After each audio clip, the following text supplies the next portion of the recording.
Welcome to Kikar hameginim, literally meaning the protector's square. Now I'd like to tell you a little bit about what happened here around the War of Independence. Pre-1948, the British were in control of this land. There were 12,000 Arabs living here and only 1,200 Jews. We were outnumbered 10 to 1. As they were giving all of the strategic points to the Arabs, the British in Sfat gathered the Jews and said, "We've brought in trucks to evacuate all of you from the city." And the Jews said, "Trucks? Why would you bring trucks?" And the British said, "Because the minute we leave, the Arabs will kill all of you." The Jews looked at each other and said, "We're not going anywhere. Our ancestors lived here for more than 2,000 years. There's been a Jewish presence here. You think now we're going to leave? We're not going anywhere." And the British said, "Crazy Jews," and they left. That night, crazy battles erupted all over the city.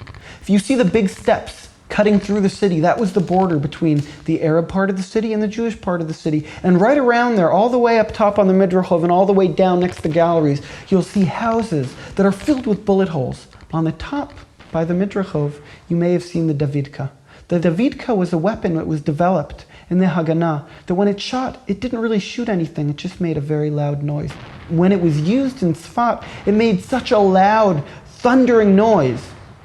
And it was the end of May. And even though the end of May usually is a summery kind of time, it started raining and pouring for 3 days. A rumor was started that the Jews were using nuclear weapons, and 12,000 Arabs got up and left. They left their homes as if they were going to come back tomorrow, and they all ran and left the city empty. I heard a story once from an old man who lived in Sfat, who about 15 years ago met one of the leaders of the Arab rebellion, and he asked him, "Why did you guys leave? You outnumbered us 10 to 1. You had more weapons. You had more soldiers. Why did you guys run away?" And he said, "I'll tell you. Ana mu'min, I am a believer. And when I saw all these Jews, not one of them is being evacuated. Not one child, mother, or woman is leaving. I said, what is this? They must have God on their side. I'm a religious man. I don't fight against God. That's why we left." But for a while, before the Davidkas were used, the Jews were under siege. And the commanders of the Haganah, sitting right here in the headquarters in Kikar hameginim, asked and requested for backup. And when finally a unit came, it was Shabbat morning. All of the elders, the rabbis, the sages came out to meet them. And they came to them and they said, "What could we do to help? We would very much like to help with the fighting," right? Elad Pella, this young 20-year-old secular Israeli, said, "What do you know how to do?" "We are very good at praying and at learning Torah and saying Tehillim," which is Psalms. He didn't look at them and say, "Come on guys, do you know how to do anything useful?" He looked at them and he said, "Wonderful.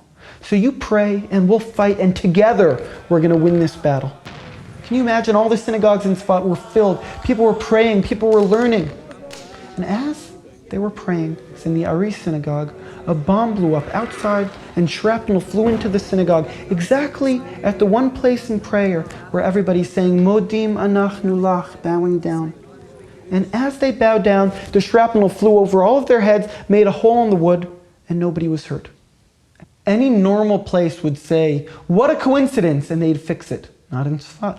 In Sfat, it's been more than 60 years. Not only did they not fix it, people put notes there as if it's the Western Wall. It's a sign of God's providence, God's hand protecting the people of Sfat.